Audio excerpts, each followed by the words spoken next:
Hi guys, ഞാനിപ്പോഴും വാഴൻ്റെ ഇലയിൽ ഇങ്ങനെ ചെയ്യുന്നത് കരിമീനാണ്. അപ്പം ഇന്നൊരു കോഴിക്കാട് ചെയ്യാമെന്ന് വിചാരിച്ചു. കടയിലത്തെ ഫുഡ് കഴിച്ചപ്പോഴാണ് വീട്ടിലുണ്ടാക്കുന്ന ഫുഡിൻ്റെ ടേസ്റ്റ് ഞാൻ മനസ്സിലാക്കിയത്. അപ്പം ഇനി കടയിലെ ഫുഡ് അങ്ങനെ ഇഷ്ടമല്ല, വീട്ടിലുണ്ടാക്കുന്നതാണ് ഇഷ്ടം. അപ്പം ഞാൻ തന്നെ ഉണ്ടാക്കി കഴിക്കുന്നതാണ് എനിക്കിഷ്ടം. അപ്പോൾ ഇത് എങ്ങനെയെന്ന് ഇത് വെന്ത് കഴിയുമ്പോൾ കാണാം. നമ്മുടെ വാഴൻ്റെ ഇലയിലത്തെ പരിപാടി ഒരുമാതിരി പരിവായിട്ടുണ്ട്, കണ്ടില്ലേ?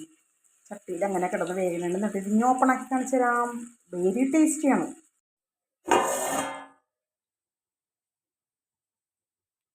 അപ്പോൾ ചട്ടിയിൽ നിന്ന് എടുത്തു, അങ്ങനെ പുറത്ത് കണ്ട വെച്ചൊക്കെ ചൂട് കണ്ട, ഹാ. അപ്പം നമ്മൾ ഇതൊന്ന് ടേസ്റ്റ് ചെയ്ത് നോക്കാം.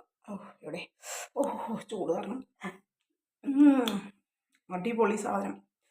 അപ്പോൾ എനിക്കൊരു കാര്യം പറയാനുള്ളത്, നിങ്ങളെപ്പോഴും ഒരു വിവാഹം കഴിക്കണമെങ്കിൽ ഫുഡ് വെക്കാൻ അറിയാവുന്നൊരു പെണ്ണിനെ കല്യാണം കഴിക്കുക.